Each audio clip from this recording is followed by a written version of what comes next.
Casa tomada, de Julio Cortázar. Nos gustaba la casa porque aparte de espaciosa y antigua, guardaba los recuerdos de nuestros bisabuelos, el abuelo paterno, nuestros padres y toda la infancia. Nos habituamos, Irene y yo, a persistir solos en ella, lo que era una locura, pues en esa casa podían vivir 8 personas sin estorbarse. Hacíamos la limpieza por la mañana, levantándonos a las 7 y a eso de las 11 yo le dejaba a Irene las últimas habitaciones por repasar y me iba a la cocina. Almorzábamos a mediodía, siempre puntuales, ya no quedaba nada que hacer fuera de unos pocos platos sucios. Nos resultaba grato almorzar pensando en la casa profunda y silenciosa y cómo nos bastábamos para mantenerla limpia. A veces llegamos a creer que era ella la que no nos dejó casarnos. Irene rechazó 2 pretendientes sin mayor motivo. A mí se me murió María Esther antes que llegáramos a comprometernos. Entramos en los 40 años con la inexpresada idea de que el nuestro, simple y silencioso matrimonio de hermanos, era necesaria clausura de la genealogía asentada por los bisabuelos en nuestra casa. Nos moriríamos allí algún día. Vagos y esquivos primos se quedarían con la casa y la echarían al suelo para enriquecerse con el terreno y los ladrillos. O mejor, nosotros mismos la voltearíamos justicieramente antes de que fuese demasiado tarde. Irene era una chica nacida para no molestar a nadie. Aparte de su actividad matinal, se pasaba el resto del día tejiendo en el sofá de su dormitorio. No sé por qué tejía tanto. Yo creo que las mujeres tejen cuando han encontrado en esa labor el gran pretexto para no hacer nada. Irene no era así. Tejía cosas siempre necesarias. Tricotas para el invierno, medias para mí, mañanitas y chalecos para ella. A veces tejía un chaleco y después lo destejía en un momento porque algo no le agradaba.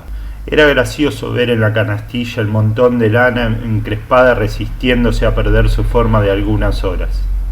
Los sábados iba yo al centro a comprarle lana. Irene tenía fe en mi gusto, se complacía con los colores y nunca tuve que devolver madejas. Yo aprovechaba esas salidas para dar una vuelta por las librerías y preguntar vanamente si había novedades en literatura francesa. Desde 1939 no llegaba nada valioso a la Argentina. Pero es de la casa que me interesa hablar, de la casa y de Irene, porque yo no tengo importancia. Me pregunto qué hubiera hecho Irene sin el tejido.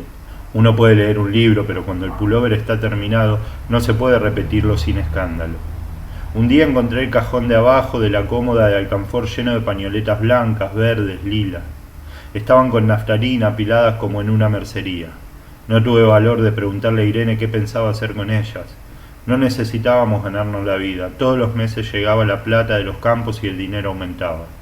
Pero a Irene solamente la entretenía el tejido. Mostraba una destreza maravillosa y a mí se me iban las horas viéndole las manos como erizos plateados, agujas yendo y viniendo y 1 o 2 canastillas en el suelo donde se agitaban constantemente los ovillos. Era hermoso. ¿Cómo no acordarme de la distribución de la casa? El comedor, una sala con gobelinos, la biblioteca y 3 dormitorios grandes que daban en la parte más retirada, la que mira hacia Rodríguez Peña. Solamente un pasillo con su maciza puerta de roble aislaba esa parte del ala delantera donde había un baño, la cocina, nuestros dormitorios y el living central, al cual comunicaban los dormitorios y el pasillo.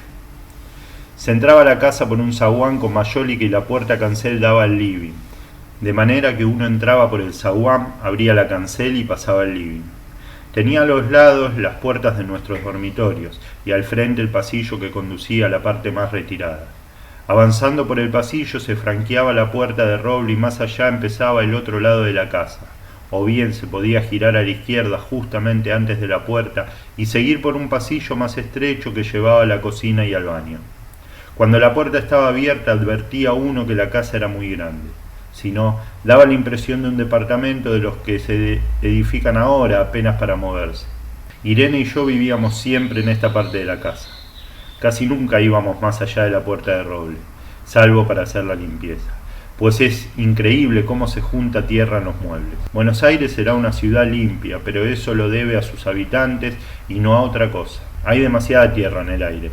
Apenas sopla una ráfaga se palpa el polvo en los mármoles de las consolas y entre los rombos de las carpetas de macramé. Da trabajo sacarlo bien con plumero, Vuela y se suspende en el aire, un momento después se deposita de nuevo en los muebles y los pianos. Lo recordaré siempre con claridad porque fue simple y sin circunstancias inútiles. Irene estaba tejiendo en su dormitorio. Eran las 8 de la noche y de repente se me ocurrió poner al fuego la pavita del mate. Fui por el pasillo hasta enfrentar la entornada puerta de roble y daba la vuelta al codo que llevaba a la cocina cuando escuché algo en el comedor o la biblioteca. El sonido venía impreciso y sordo, como un volcarse de silla sobre la alfombra o un ahogado susurro de conversación. También lo oí, al mismo tiempo o un segundo después, en el fondo del pasillo que traía desde aquellas piezas hasta la puerta. Me tiré contra la puerta antes de que fuera demasiado tarde, la cerré de golpe apoyando el cuerpo, felizmente la llave estaba puesta de nuestro lado y además corrí el gran cerrojo para más seguridad. Fui a la cocina, calenté la pavita y cuando estuve de vuelta con la bandeja del mate le dije a Irene: tuve que cerrar la puerta del pasillo, han tomado la parte del fondo. Dejó caer el tejido y me miró con sus graves ojos cansados. ¿Estás seguro? Asentí. Entonces, dijo recogiendo las agujas, tendremos que vivir en este lado. Yo cebaba el mate con mucho cuidado, pero ella tardó un rato en reanudar su labor. Me acuerdo que tejía un chaleco gris. A mí me gustaba ese chaleco. Los primeros días nos pareció penoso porque ambos habíamos dejado en la parte tomada muchas cosas que queríamos. Mis libros de literatura francesa, por ejemplo, estaban todos en la biblioteca. Irene extrañaba unas carpetas, un par de pantuflas que tanto le abrigaban en invierno. Yo sentía mi pipa de enebro y creo que Irene pensó en una botella de esperidina de muchos años. Con frecuencia, pero esto solamente sucedió los primeros días, cerrábamos algún cajón de las cómodas y nos mirábamos con tristeza. No está aquí. Y era una cosa más de todo lo que habíamos perdido al otro lado de la casa. Pero también tuvimos ventajas. La limpieza se simplificó tanto que aún levantándose tardísimo, a las 9:30 por ejemplo, no daban las 11 y ya estábamos de brazos cruzados. Irene se acostumbró a ir conmigo a la cocina y ayudarme a preparar el almuerzo. Lo pensamos bien y se decidió esto. Mientras yo preparaba el almuerzo, Irene cocinaría platos para comer fríos de noche. Nos alegramos porque siempre resulta molesto tener que abandonar los dormitorios al atardecer y ponerse a cocinar. Ahora nos bastaba con la mesa en el dormitorio de Irene y las fuentes de comida a fiambre. Irene estaba contenta porque le quedaba más tiempo para tejer. Yo andaba un poco perdido a causa de los libros, pero por no afligir a mi hermana me puse a revisar la colección de estampillas de papá y eso me sirvió para matar el tiempo.